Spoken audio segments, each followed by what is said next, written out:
Bienvenidas, queridas amigas, amigos, bienvenidos Venezolanos TV. Yo soy Alexis Ortiz. Hoy vamos a conversar con un venezolano muy provechoso, de esos tipos perseverantes que se empeñan en lograr sus objetivos y lo logran, lo que demuestra que los venezolanos somos buenos pues para lograr objetivos. Aquí estamos con Osvaldo Muñoz, editor, fundador de el periódico comunitario El Venezolano, que comenzó por Miami, ya anda por Madrid, por Orlando, por Panamá, por muchísimas partes, y está cumpliendo 30 años. 30 años se dice rápido, pero 30 años son 3 décadas. Bienvenido, Osvaldo. Gracias, Alexis. Muchas gracias. Sí, ¿verdad? Se dice rápido, pero son 30 años. Cuéntanos cómo arrancó todo, Osvaldo, Este, porque este, fíjate tú, este- porque el venezolano es anterior a la gran presencia de la diáspora venezolana en claro, Estados Unidos y Florida.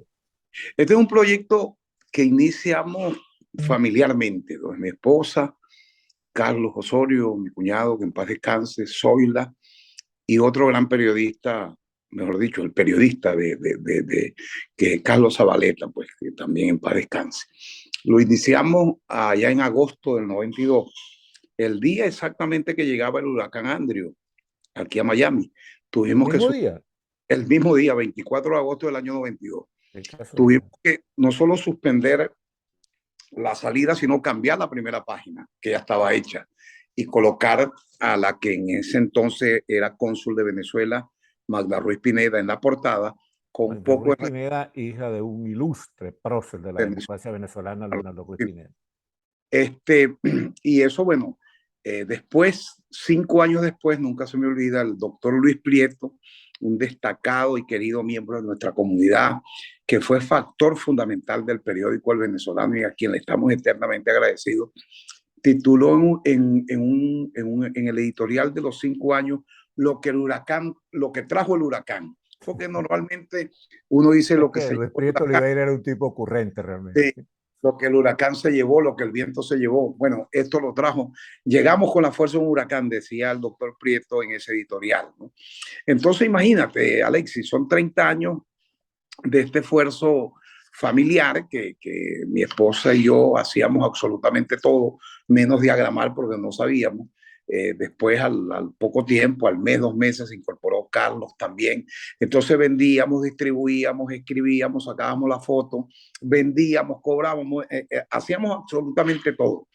Era una población muy pequeña de venezolanos. Recuerdo que Magda Ruiz Pineda en aquel entonces nos dijo que por qué en vez de ponerle el venezolano, no le poníamos el bolivariano. No aparecía Chávez en la escena todavía, nadie sabía Claro. nada de Chávez. Y eso fue un viernes. Yo vivía en un hotel en lo que ahora es el Doral, un hotel que está ubicado ahí en el 82, y le dije que el lunes le daba la respuesta. Y el lunes le dije, mire, cónsul, yo le agradezco mucho, pero consulté con la chinita y la chinita me dijo que lo dejara el venezolano. Y así se quedó.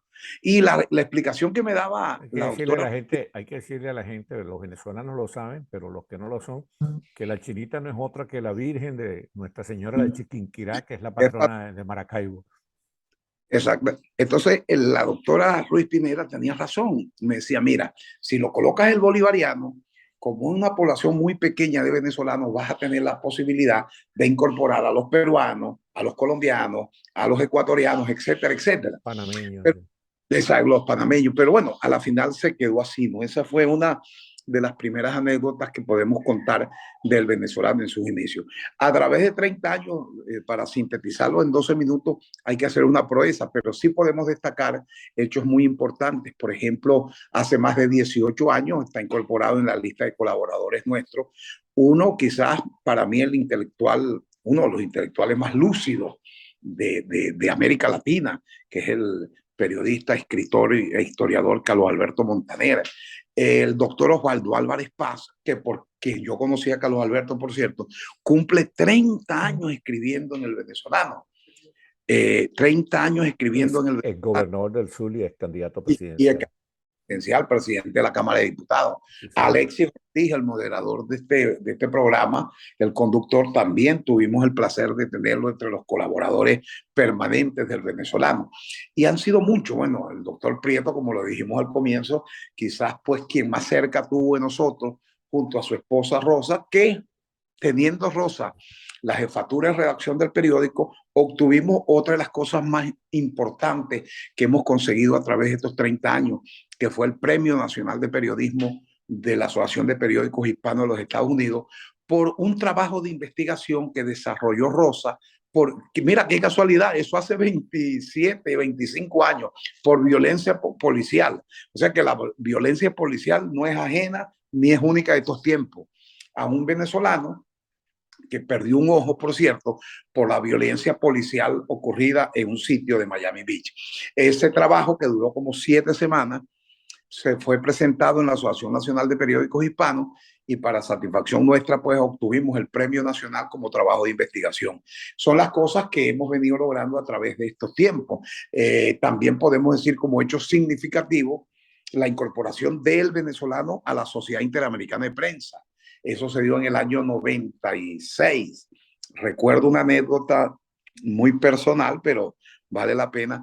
En esa asamblea de la CIC, el cual yo fui presentado por el que fungía como director editor del Miami Herald en ese entonces y apadrinado por el doctor Carlos Carmona, dueño del periódico El Impulso de Venezuela, que valoraba mucho el esfuerzo nuestro. Recuerdo que habían 3 premios Nobel en esa asamblea de la CIC y obviamente sentí atracción de poder sentarme con Gabriel García Márquez para hacer una entrevista. Y la combinamos y nos sentamos en la escalera de ahí, del lobby del hotel, que había un barcito bien cerca. Y comenzamos a conversar y yo lo comencé a grabar y a tomarnos unos whiskies, obviamente. El Gabo tenía mucho que decir de Venezuela, como tú lo sabes, vivió en Venezuela, pero algo que yo no sabía era que había vivido en Maracaibo y que teníamos muchos amigos comunes en Maracaibo. Y Además, comenzamos. él tiene un libro de reportaje muy famoso que Cuando era feliz e indocumentado. Hablamos de Hugo Figueroa Breck, hablamos del Chino Jun, en fin, de series, una serie de gente de Maracaibo que el Gabo conocía. Cuando terminó la entrevista, cuando íbamos por el intermedio de la entrevista, me hace que apague el grabador. Se usaba el grabador todavía para esa época. Y yo le dije, caramba, poeta, pero imagínense. Bueno, y seguimos hablando y seguimos conversando y tomando el whisky. Al final de la conversación, que tuvo como 2 horas, me dijo, mire, yo le voy a decir una vaina a usted. Usted tiene lo único que debe, porque yo le expliqué que yo no era periodista, yo era docente, que estaba haciendo, que tenía que grabarlo. Fueron 2 cosas importantes que me pasaron con el grabador. Esa y después te cuento la otra como anécdota. Claro. Y me dice García Márquez, mire, usted tiene lo único que debe tener un periodista.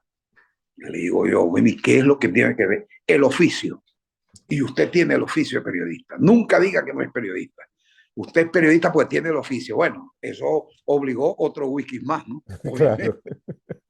Y esa conversación con Gabo, creo que para mí, como venezolano, como admirador de su obra literaria, ha sido una de las más importantes conversaciones que yo haya podido tener a lo largo de estos 30 años y a lo largo de mi vida.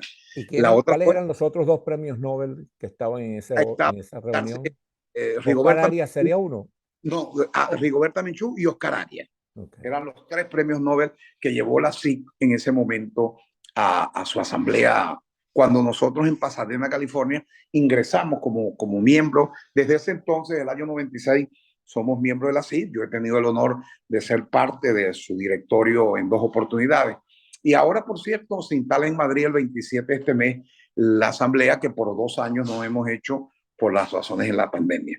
La otra anécdota de eso fue con Orlando Castro, que después, cuando llega aquí a Miami, yo le insistí, hasta que me dio la entrevista.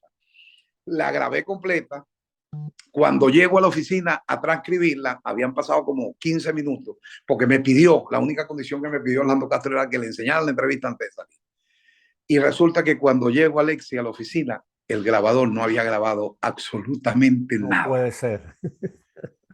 absolutamente nada. A mí me pasó una entrevista con Miguel Rodríguez así. Me senté y como lo tenía muy fresco, traté de tal y lo escribí y se la pasé. Y me equivoqué en un número. En vez de, por ejemplo, 30.000, eran 300.000. Un cero, pues me equivoqué en un número. Y por lo demás estuvo bien. Fueron dos experiencias con el grabado. Ahora, Pero Osvaldo, en estos 3 minutos que nos quedan, bueno, has tenido otros gallos criollos finos allí, como Marcos Villasmil, José Hernández, has no lo tenido un tengo. equipo de luz. No hablar porque todavía están. ¿Me Nuestro amigo entiendes? Uruguaya con Marco, Silvia ahora Bello, sí, se incorporó ahora como colaborador ya hace cierto tiempo César Pérez Vivas, que también César tiene Pérez Vivas, sí. con nosotros. Bueno, Marco Villamil, que tiene muchísimos años en el área de salud, el doctor Orlando Gutiérrez, Juan Bené, imagínate, Juan Bené, sí. en el retorno, porque él había estado ya con nosotros. Entonces, claro, es poco tiempo para decir tantas cosas, pero siempre es Pero dinos importante una cosa, ¿cómo se sostiene como un consejo para las nuevas generaciones constancia. óyeme, que se atrevan a entrar por el camino de la prensa comunitaria en estos tiempos de desafío digital? ¿Qué recomendaciones le darías tú? La pregunta, Alexis, porque hemos vivido muchas épocas, vivimos la época de los portales, después vino la época del internet, después vino la época ahora de las redes sociales. Nada, primero que todo, creer en lo que tú haces, tener convicción que lo que tú estás haciendo está bien. Eso es fundamental. Si no tienes la convicción, no puedes dar el paso hacia adelante. Y después ser constante y perseverante ante la adversidad y ante el logro, porque también hay que entender los logros como parte del proceso y la propia adversidad.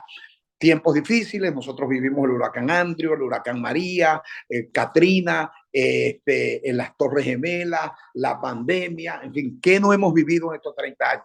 Y el periódico ha estado allí, sigue estando allí todos los jueves impreso. Hemos concebido las redes sociales como un complemento de lo que hacemos en el impreso y sin sustituir ni uno ni lo otro. Sencillamente son complementos. Yo creo que el periódico comunitario va a ser existir por siempre, porque si bien la noticia se globalizó, se universalizó, el hecho local sigue siendo para los medios locales.